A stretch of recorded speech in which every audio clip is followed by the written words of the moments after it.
Abra sua Bíblia, por favor, no segundo livro de Samuel, capítulo 12.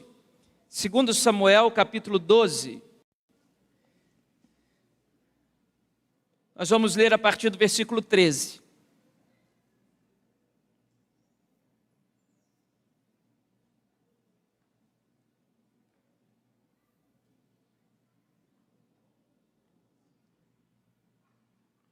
Segundo Samuel, capítulo 12, a partir do versículo 13. Eu quero nessa noite considerar com os irmãos o tema: o que fazer quando Deus diz não para a minha oração? O que fazer quando Deus diz não para a minha oração? Não sei você, mas algumas das minhas orações já foram respondidas por Deus com um não. Eu pedi e Ele não fez. E o que a gente faz quando Ele não faz? Esse texto me ajuda. Segundo Samuel 12, a partir do verso 13, diz assim: Então disse Davi a Natã: Pequei contra o Senhor. E disse Natã a Davi: O Senhor perdoou o teu pecado, não morrerás. Mas posto que com isto deste motivo para que blasfemassem os inimigos do Senhor, também o filho que te nasceu morrerá. Então Natã foi para sua casa. E o Senhor feriu a criança que a mulher de Urias dera à luz a Davi. E a criança adoeceu gravemente. Buscou Davi a Deus pela criança. Jejuou Davi. E vindo passou a noite prostrado em terra. Então os anciãos da sua casa se achegaram a ele para o levantar da terra, porém ele não quis e não comeu com eles. Ao 7º dia morreu a criança. E temiam os servos de Davi informá-lo de que a criança era morta, porque diziam: Eis que, estando a criança ainda viva, lhe falávamos, porém não dava ouvidos à nossa voz. Como, pois, lhe diremos que a criança é morta?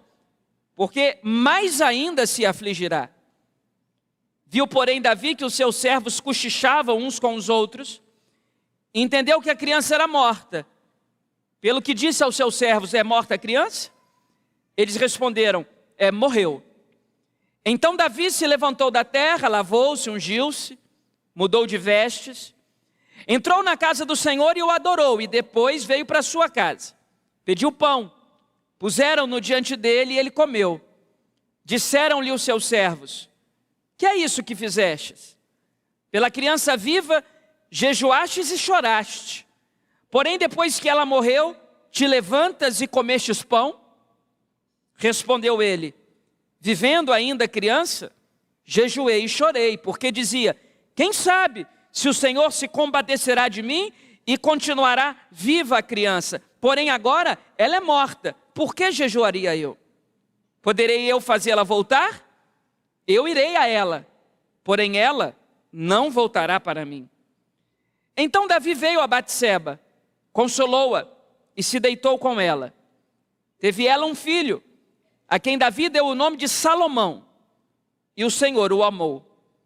Davi entregou nas mãos do profeta Natã, e este lhe chamou Jedidias, por amor do Senhor. Amém. Existem orações para as quais a resposta de Deus é não. Em Deuteronômio 3, Moisés pede a Deus a oportunidade de entrar na terra da promessa. Você lembra muito bem que Moisés cometeu um erro na sua liderança. Deus dá a ele um comando: você deve falar à rocha. E ele não fala à rocha, ele fere a rocha 2 vezes. E em virtude da sua ação, Deus lhe impõe uma condenação. Você não vai entrar na terra da promessa. Você vai ver, mas você não vai entrar. E eu imagino o coração de Moisés diante dessa notícia. Ele que desde que foi chamado por Deus nutria essa expectativa. E ele passa a orar. com o coração quebrantado: Senhor, eu quero entrar, Senhor, eu quero entrar, Senhor, eu quero entrar. E a resposta de Deus é não, e ele morre sem entrar. Em 2 Coríntios, capítulo 12, versículo 8, Paulo, o apóstolo, faz uma oração: Senhor, tira de mim o espinho que está na minha carne. Esse espinho que está na minha carne, primeiro, é um mensageiro de Satanás, veio para me humilhar. Segundo, ele me esbofeteia, veio para me jogar no chão. Clamei ao Senhor uma vez, o espinho estava, o espinho ficou. Clamei ao Senhor 2 vezes, o espinho estava, o espinho ficou. Clamei ao Senhor 3 vezes, o espinho estava, o espinho ficou. E veio a voz do Senhor a mim e disse: a minha graça te basta, o meu poder se aperfeiçoa na sua fraqueza. Por mais que sejam bonitas as palavras do Senhor, atrás dessas palavras estava escrito, em letras garrafais: não vou tirar o seu espinho na carne. Às vezes Deus responde não. Senhor, restaura o meu casamento, Senhor, restaura o meu casamento. Passa uns dias, você está assinando a papelada do divórcio. Senhor, cura minha esposa, Senhor, cura minha esposa. Passa uns dias, você está no sepultamento. Senhor, abençoa o meu filho, abençoa o meu filho. Passa uns dias, você está na porta da delegacia. Senhor, me dá essa causa, me dá essa causa, me dá essa causa. Passa os dias, o juiz julga contra você. Existem pedidos para os quais a resposta de Deus é não. Bem, você não precisa ser teólogo para chegar nessa conclusão. Você não precisa ser pastor para chegar nessa conclusão. Você não precisa ser um estudioso da Bíblia para chegar nessa conclusão. Você não precisa conhecer o Antigo Testamento, nem o Novo. Basta você ser um ser humano e você saberá concluir que tem muita coisa que a gente pede, que a gente quer, que não acontece. Tem orações que a gente faz, cuja resposta divina é não. Bem, Davi passou por isso. Ele comete um grande erro, talvez o maior erro de sua vida: cobiçar uma mulher que não era sua, enviar o marido dessa mulher à guerra com o fito de que ele morresse, como de fato morre. Ele possui a mulher desse homem, como fruto da ganância do seu coração, da cobiça de seus olhos. Essa mulher engravida, o bebê nasce, e tão logo, nos primeiros momentos da sua vida, ele adoece gravemente. Diante do pecado de Davi, 4 sentenças de Deus repousam contra a cabeça daquele homem. Primeiro, a espada jamais se apartará da sua casa. Segundo, o mal que será sucedido contra você sairá de dentro da sua casa. Terceira sentença, o que você fez em oculto será divulgado em público. Quarta sentença, o seu filho vai morrer. Todas as 4 sentenças se cumpriram. A espada nunca se apartou da casa de Davi. O principal algoz do seu reinado não foi nenhum povo vizinho, não foi nenhum amalequita, não foi nenhum amonita, não foi nenhum jebuseu, foi o seu próprio filho Absalão. O mal que se sucedeu contra ele foi de dentro da sua casa. E o que ele fez em oculto, em 4 paredes, foi feito em público para que todos vissem, porque Absalão levou as concubinas de seu pai para o terraço mais alto do reino e possuiu a todas numa cena horrorosa, numa cena indigesta, numa cena promíscua, para que todos vissem a humilhação pública de Davi. E o cumprimento da 4ª sentença se dá no texto que nós acabamos de ler. O filho dele com Batseba, o primeiro filho, morre. Mas Deus envia o profeta Natã. E o profeta Natã entra na vida de Davi com uma ilustração, com uma singela história, para trazer Davi de volta à vida. Porque nenhum de nós aqui nessa noite, você que está em casa, nenhum de nós somos o pecado que cometemos. Nenhum de nós somos o erro que praticamos. Existe restauração, existe graça, existe misericórdia, existe perdão. Nenhum de nós pode ser caracterizado o restante da vida por um erro, por uma falha, ainda que uma terrível falha moral. Nós cremos na restauração. Deus envia Natã. Antes da restauração, vem a exortação.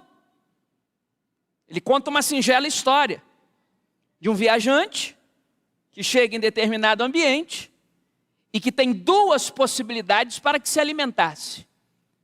Uma possibilidade era alimentar-se de alguém que tinha muito gado, um fazendeiro rico, lá do Mato Grosso. Onde estão os fazendeiros ricos? Lá do Goiás. E a outra possibilidade, o sujeito que só tinha um animalzinho. Ao invés do fazendeiro pegar um boizinho da imensidão de cabeça de gado que tinha, vai pegar do outro pobre coitado para alimentar o viajante. E o Davi tinha um senso de justiça apurado, ele se indigna com essa história, ele diz: maldito! E o Natã diz: maldito, né? Tu és este homem. Você tem a sua mulher, você poderia ter escolhido qualquer mulher do mundo, mas você quis a mulher de um homem que tinha uma só. E você enviou a morte. Esse maldito é você, Davi. Deus te dará 4 sentenças. Bem, mas o mesmo profeta que traz o juízo e a condenação, a exortação e o confronto, traz também o banho de misericórdia. A sua Bíblia está aberta, nós damos início ao texto dessa noite. Versículo 13. Então disse Davi a Natã: eu pequei contra o Senhor. E disse Natã a Davi: também o Senhor perdoou o teu pecado. Não morrerás. Não morrerás. Deus vai restaurar você, Davi. Você não é o erro que você cometeu, tem restauração. Você agiu mal, você foi inconsequente, mas vamos para frente. Tem mais coisa para você viver do que o que você viveu. Você tem mais chances de fazer a sua família feliz do que o fracasso que você foi até aqui. Vamos para frente. Tem restauração e tem perdão. Aleluia. Agora, Davi, versículo 14. Isso que você fez com que, verso 14, blasfemassem os inimigos do Senhor. O filho que está na barriga dela vai nascer, mas o filho que nasceu morrerá. E versículo 15 diz que Natã foi para sua casa. O versículo 15 para mim é emblemático. Então Natã foi para sua casa. Parece um versículo simples que não diz nada, mas diz muita coisa. Porque chega um momento da vida que o profeta vai embora, que o guru espiritual vai embora, que a pessoa que você confia vai embora, que não tem pastor na sua frente, que não tem irmã do círculo de oração na sua frente, que não tem tia de oração na sua frente, que não tem mentor espiritual na sua frente. Chega um momento da sua caminhada que é você e Deus. E que você precisa aprender a consultar diretamente o Senhor sem intermediário. Sem terceirizar a sua fé para pastor, para bispo, para arcanjo, para semianjo, para demiurgo, para secretário-geral do Altíssimo. Você e Deus. No acesso direto que foi aberto porque o véu foi rasgado. O Natã foi para sua casa, os profetas vão embora. Os profetas não estão disponíveis a todo tempo. Natã foi embora. Deixou lá a popular bucha e foi. Tchau, Natã. Natã foi embora. E agora começa a saga de oração de Davi. Um dos momentos de maior quebrantamento de sua vida. Um dos momentos mais notórios de quebrantamento de sua vida. Senhor, salva o meu filho e não permita que ele morra. Acompanhe comigo, por favor. Versículo 16. Buscou Davi a Deus pela criança. Jejuou Davi. E vindo, passou a noite prostrado em terra. Isso aqui é oração. Esse homem, sob o ponto de vista espiritual, está totalmente empenhado em resolver o problema, em que o seu filho fique vivo. Ele busca o Senhor, ele jejua, e ele passa a noite prostrado em terra. Senhor, salva o meu filho. Senhor, salva o meu filho. Senhor, salva o meu filho. Senhor, salva o meu filho. Senhor, salva o meu filho. Senhor, tenha misericórdia do meu filho. Senhor, tenha misericórdia de mim. Senhor, não culpe a criança por um erro que foi meu. Senhor, tenha misericórdia de mim. Senhor, tenha misericórdia de mim. Mas, verso 17. Os anciãos da sua casa chegaram a ele para levantá-lo da terra. Ele não quis comer com eles. Ele continua em jejum. Os sábios, os anciãos, viram, esse homem vai morrer. Morrer de tanto orar. Está aí uma morte até interessante. Morreu de quê? Morreu de tanto que orou. Orando, orando, orando, até que morreu. Prostrado na terra, buscando ao Senhor. Está uma morte bonita. Quem sabe? Hoje em dia ninguém morre assim, né? Eu não conheço ninguém. A gente passa longe desse tipo de morte. Ficaram preocupados do Davi morrer. Morrer de overdose de oração. Porque ele estava prostrado na terra, orando, orando, orando, orando.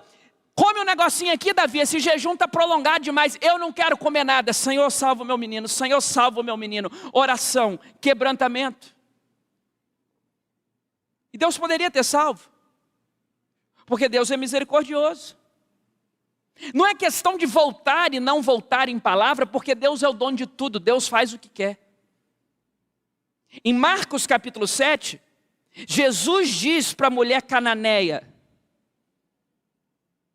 não é lícito tirar a comida da mesa dos filhos e dá-la aos cachorrinhos. Eu vim para os da casa de Israel. Não vou libertar sua garota, porque você é do território gentílico. Não vou resolver. Pronto. Os discípulos já haviam adiantado, a mulher recorreu para a instância superior, falou direto com Jesus. Jesus reautorizou, reafirmou a autoridade dos seus discípulos. Minha querida, não vou resolver o problema da sua filha. Porque eu vim para os da casa de Israel, você é cirofenícia, você é cananeia, lamentavelmente eu não vou resolver o seu problema. O meu ministério de milagres é para a geografia de Israel. Dá licença. Aí a mulher falou um negócio lá em Marcos 7, 28. O negócio mexeu com Jesus. O que Jesus fez? Resolveu. Então não é questão de mudar de ideia ou voltar atrás na palavra. É que a misericórdia de Deus é tão grande. O outro rei lá: você vai morrer, meu filho. Ah, senhor, não me mata não, me dá mais uns anos de vida. Deus fala assim: tá bom. Vou te dar aí mais uns 15 anos. É normal Deus atender as nossas orações por causa da imensidão das suas misericórdias. É normal. Agora, nem sempre. No caso de Davi, em que pese ter orado como nunca orou, em que pese ter humilhado, se arrependido, se quebrantado, prostrado-se no chão, jejuado, Deus o respondeu da mesma forma que respondeu a Moisés em Deuteronômio 3, da mesma forma que respondeu a Paulo em 2 Coríntios 12, e da mesma forma que já te respondeu e que já me respondeu algumas vezes. Deus respondeu: meu filho, não. Não. Não vou te atender. A pergunta é: o que fazer quando Deus diz não para a minha oração? Em primeiro lugar, repare comigo, por favor, versículo 19. Quando Deus diz não para a minha oração, quando Deus diz não para a sua oração, enfrente a sua realidade. O verso 19 diz assim: viu, porém, Davi que os seus servos cochichavam uns com os outros, e entendeu que a criança era morta. Pelo que disse aos seus servos: é morta a criança? Eles responderam: morreu. Sabe o que Davi está fazendo aqui? Enfrentando a realidade. Repare a lógica do texto. Os anciãos estão indo lá toda hora. Davi, levanta, meu filho. Você vai morrer de inapetência. Levanta. Chorar assim demais faz mal. Levanta, levanta, sai da prostração. Chega um momento que os anciãos ficam lá e não querem nem se aproximar do Davi. Diz o texto sagrado que eles começam a cochichar um com o outro. E qual é o raciocínio do cochicho? É um raciocínio inteligente à luz do texto bíblico. Eles disseram assim: com a criança viva, o Davi está sem comer, o Davi está prostrado no chão, o Davi está esse poço de sentimentalismo. Se a gente contar que a criança morreu, vai ter um patiripapo, nós vamos ficar sem rei. O que é que a gente faz? Aí o Davi está lá prostrado no chão, e ele olha de relance e vê os anciãos e os servos cochichando. E vê que eles pararam de vir tentar convencê-lo de se levantar. E Davi chega numa conclusão, acabamos de ler: a criança morreu. O nome disso é gestão de dano. É fugir da lógica do auto-engano. Agora ele chama os seus servos, diz o versículo que acabamos de ler, e ele faz uma pergunta. E a pergunta não é: meu filho está vivo? A pergunta não é: Deus curou o meu filho? A pergunta não é: Deus atendeu a minha oração? A pergunta não é: a febre baixou? Sabe qual é a pergunta? É morta a criança? Ele enfrentou a realidade. Fez uma gestão do dano. Ele não criou fugas mentais. Morreu. Me dei conta do que aconteceu. Escolhi mal. Todo mundo me avisou. Eu não dei ouvido. Escolhi mal. Minha mãe me avisou, meus parentes me avisaram e eu não dei ouvido. Fui. Quebrei a cara. O problema foi eu. As pessoas foram me dando alerta. Deus foi falando comigo. Eu não ouvi. Enfrentar a realidade, gestão de dano, não criar fugas mentais, não causar responsabilização de terceiros. Está morta a criança? É. A primeira coisa que Davi faz diante do não de Deus é enfrentar a sua realidade. Sabe, irmãos, o ambiente religioso é uma bênção. Eu creio que a maioria de nós somos muito felizes aqui, eu sou muito feliz. Mas nós devemos ter um cuidado com o ambiente religioso. Alguns, mas talvez o principal cuidado é que o ambiente religioso é muito propício para a cultura do auto-engano. É muito fácil a gente se enganar em nome da fé. Se enganar em nome de uma pretensa espiritualidade. Devemos fugir dos ciclos do auto-engano. De pensar acerca de nós mesmos, além do que nós somos ou aquém de quem nós somos. De entrar numa espiritualidade de fuga. De terceirizar para Deus as nossas responsabilidades. Enfrentar a realidade é: eu errei, eu escolhi mal, eu raciocinei mal. Fui eu. A crise está ali e está aqui a minha parcela. Sou eu aqui, o problema sou eu. Está morta a criança? Quem é o paciente desenganado na medicina? O paciente desenganado na medicina é aquele que você não pode mais enganar. Se ele está desenganado. Não dá para enganar. Não vai ficar tudo bem. Não vai. É desenganado.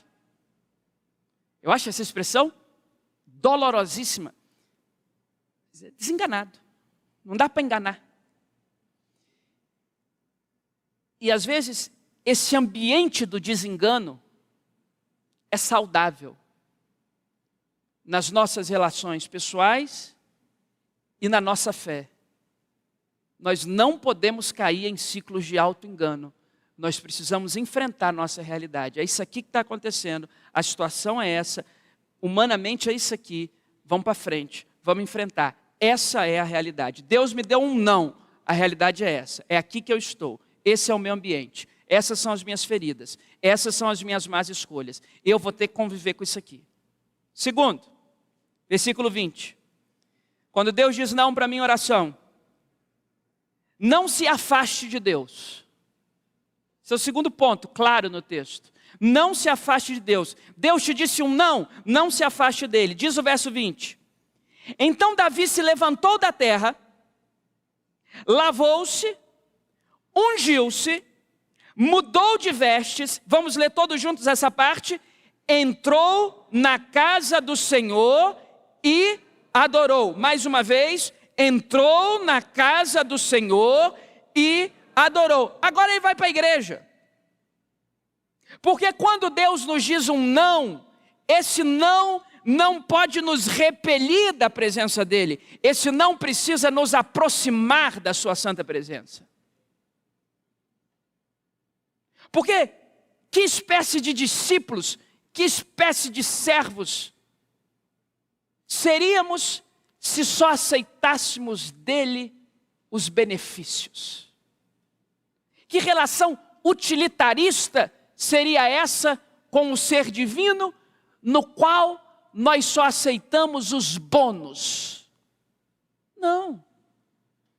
O Davi levanta, ele toma banho, ele muda a sua roupa, e com toda a dignidade daquele que porta a coroa real, ele vai para a casa de Deus e ele adora o Senhor.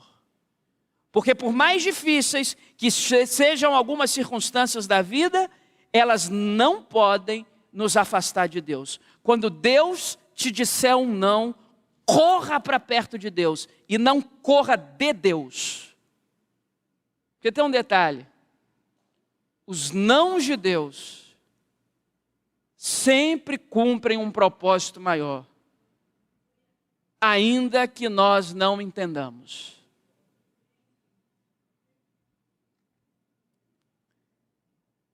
Foi para a igreja, foi para a casa de Deus e o adorou. Que Deus nos conceda a maturidade de fé o suficiente para que mesmo diante das agruras da nossa vida, das dores da nossa vida, das incertezas da nossa vida, nós tenhamos a plena capacidade de manter um relacionamento com Ele que independe das respostas que Ele nos dá. Que seja Ele a fonte do nosso contentamento. E não aquilo que Ele tem nas mãos, mas que a simples menção da face do Todo-Poderoso seja o combustível que dá ânimo e força para a nossa vida. Louvado seja Deus. Terceiro, versículo 21. Quando Deus diz não para as nossas orações, decida não desabar junto com a tragédia. Decida não desabar junto com a tragédia. Diz assim o versículo 21. Disseram os seus servos: o que é isto que fizestes? Pela criança viva, jejuastes e chorastes. Porém, depois que ela morreu, você levantou e você comeu pão? Eu acredito que essa pergunta aqui é uma pergunta legítima, não é desarrazoada, não é uma afronta ao rei, não é querendo tripudiar sobre a dor dele. Não, eu acredito que essa aqui é uma pergunta legítima. É uma dúvida que eles estão tendo.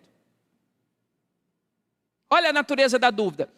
Quando a criança estava viva, você estava no chão, prostrado, sem comer, querendo morrer. Agora a criança morreu. Quer dizer, não há mais esperança. Agora você levantou, tomou banho, mudou de roupa, foi para a casa de Deus, adorou, foi para a sua casa e você está novo? O que é isso, moço? Porque Davi tomou uma decisão.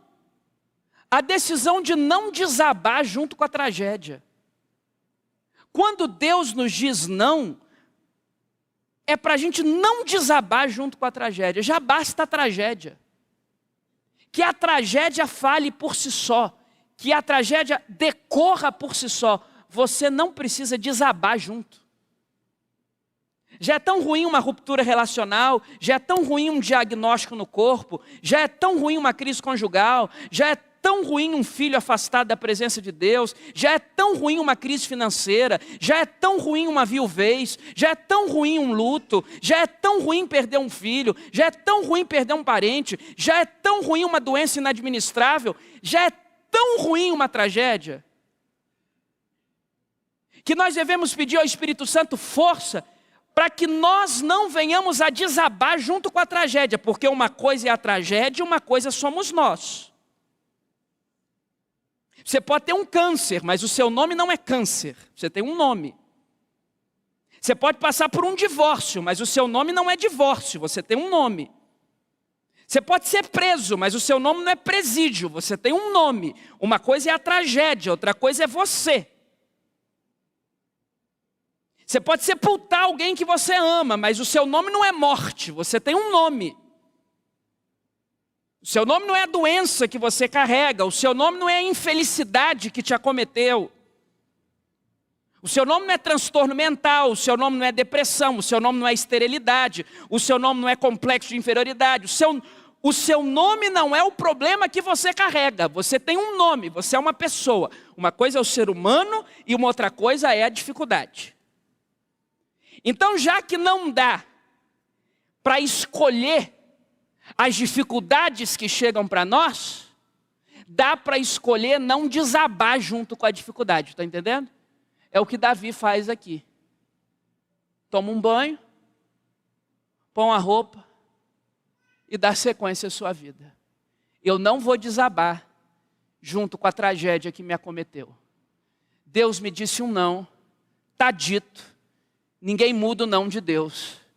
Deixa a minha vida seguir. Estou de banho tomado. Vamos tocar. Decida não desabar junto com a tragédia. Essa é a terceira coisa. Quarta e última. Versos 24 e 25.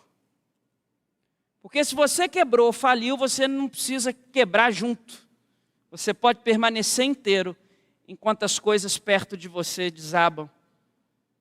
Porque uma coisa é você e outra coisa é a tragédia que você passa.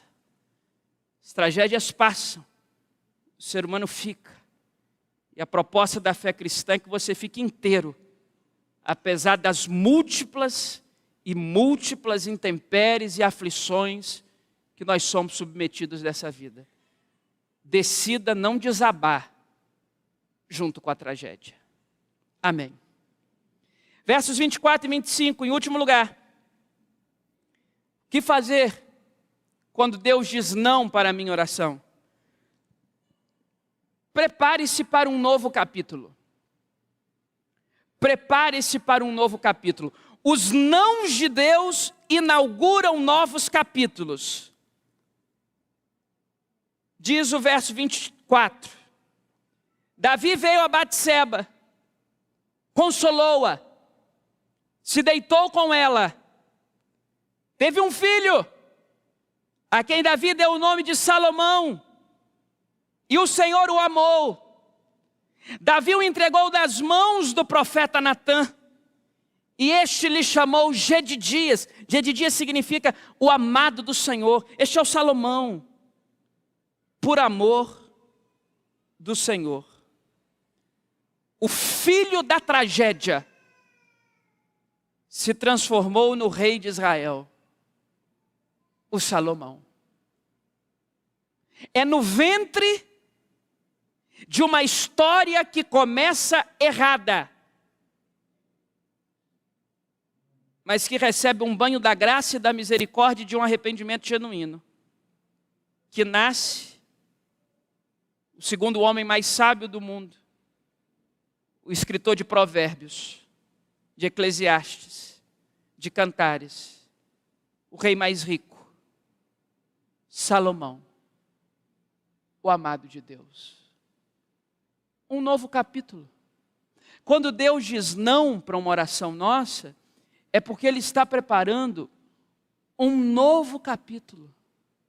Aí Ele diz não, e Ele encerra um ciclo, e o ciclo que Ele encerra é um outro ciclo que Ele abre.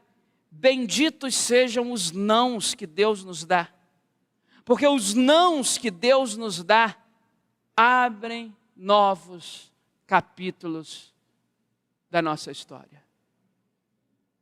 Deus tem novo capítulo para nós. Agora inicia um novo capítulo na vida de Davi. E ao contrário do que Absalão o trouxe, Salomão é um filho que lhe traz alegrias. É um novo capítulo na história de Deus, na vida daquele homem.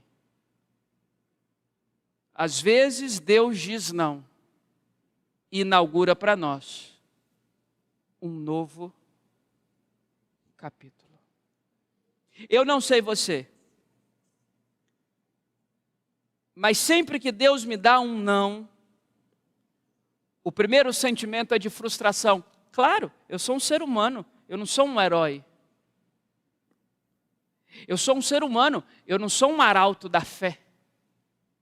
Os meus pés são de barro. Nós somos vasos de barro que carregam um tesouro muito importante por dentro. Mas o vaso é de barro. Então, quando Deus diz um não, a primeira disposição do nosso coração é frustrar-se violentamente. Mas à medida que a nossa fé vai amadurecendo, que o Espírito Santo vai formando em nós a imagem do Filho de Deus, que nós vamos, à semelhança do que disse Oséias o profeta, crescendo e prosseguindo em conhecer o Senhor, Deus vai ressignificando esse não, e Ele vai nos mostrando que até os nãos de Deus, ainda que não entendamos, cooperam para o nosso bem. Bendito seja Deus, que também responde algumas orações com não. Moisés, Davi, Paulo, Rafael, você.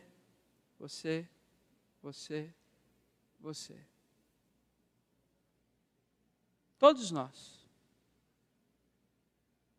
que por amor às nossas vidas, Ele nos diz não. Senhor, muda o fulano. Muda, Senhor. Ele diz, não mudo. Estou querendo mudar você. E para mudar você, fulano tem que ser igualzinho como é. Meu Deus. Que luta. Tem oração que Deus diz não. Senhor, me faça rico. Deus diz, não vai dar. Conheço você. Você rico vai ser um desastre. Esquece. Quem aqui já fez oração para ser rico? Momento sinceridade. Não precisa levantar a mão, não. Aí o tempo passou e você não ficou rico. Dê glória a Deus. A vida dos ricos também, imagino que não é fácil, não. Tá bom aí, ter o que comer, ter o que vestir. Tá ótimo. Louvado seja Deus. Tem nãos da vida que Deus dá, que é prova da bondade dele conosco. Nessa noite, eu quero te encorajar a entender que os nãos de Deus podem ser uma bênção para você. Que Ele te abençoe e que Ele nos ajude a discernir os nãos. Vamos orar? Pode se colocar em pé, por favor? Você estiver com a sua família, se aproxime. Se tiver liberdade com algum irmão, ainda que não seja da sua família direta, vamos falar com o Senhor. Pai, te damos graças pela tua palavra. E rogamos pelo poder do nome de Jesus que o Senhor aplique a tua palavra no nosso coração. Porque a tua palavra é confronto, mas também é conforto. A tua palavra nos exorta, mas também a tua palavra sobre nós é um bálsamo. A tua palavra nos renova, a tua palavra nos enche. A tua palavra preenche as lacunas do nosso coração. A tua palavra é vida, a tua palavra é poder. A tua palavra é alimento. O Senhor conhece as nossas lágrimas, as nossas lutas, as nossas dores, as nossas noites mal dormidas, as tragédias que nos cercaram, os medos que nos afrontam, os laços de morte que nos cercam, as angústias de alma que tentam se apoderar de nós. O Senhor nos conhece, Senhor.